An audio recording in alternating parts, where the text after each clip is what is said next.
Dear voters of Bukit Panjang, Marsiling UT, Sembawang GRC and Sembawang West, this Saturday, 3rd of May, every Singaporean will have an opportunity to be heard.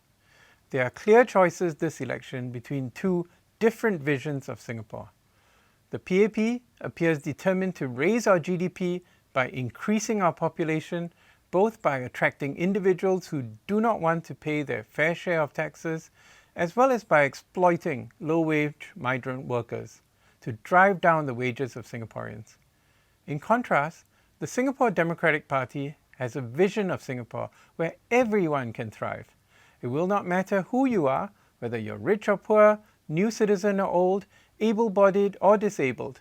We have a comprehensive set of policies covering healthcare, housing, population, economy, education, and climate change.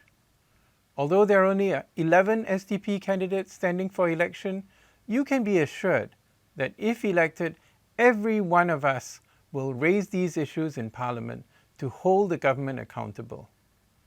We will make sure that policy changes work for the people of Singapore rather than only for the elites living in palatial bungalows. We also promise that we will run our own town councils to make sure that your fees are well spent. Singapore has very well qualified professional civil servants who run agencies such as the HDB, LTA, SMRT, etc. They are not political, and their ongoing projects will continue regardless of who is elected on May the 3rd. What will change is that the town councils will listen to you. We will hold regular town halls and invite the relevant civil servants to hear your views and listen to solutions from you. The last few years have been a period of global inflation, but the PAP appears to have no meaningful policies beyond vouchers and other handouts. They have not addressed structural issues such as rental costs, utilities, and transportation. Instead, they chose to raise the GST not once, but twice, adding fuel to the fire of inflation.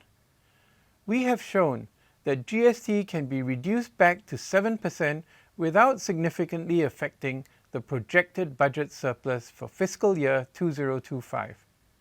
This would be a first step towards making taxation fairer for Singaporeans. The PAP has chosen to parachute some of its senior leaders to new constituencies at the very last minute for their own political agendas. In contrast, with much fewer resources, the SDP has been active in northern Singapore for the last 20 years. Many of you know us and are our friends. When you go to the booth on polling day, you can be sure that no one will see who you choose as your MP. After the vote, we have watched the ballot boxes being burned, so you can be sure that your vote is secret. In the last general election in 2020, 111,000 people voted for SDP candidates, and I can reassure you that nothing happened to them because of their votes. You can safely vote for your future, vote for a change, vote for a Singapore where everyone can thrive. Vote for the Singapore Democratic Party.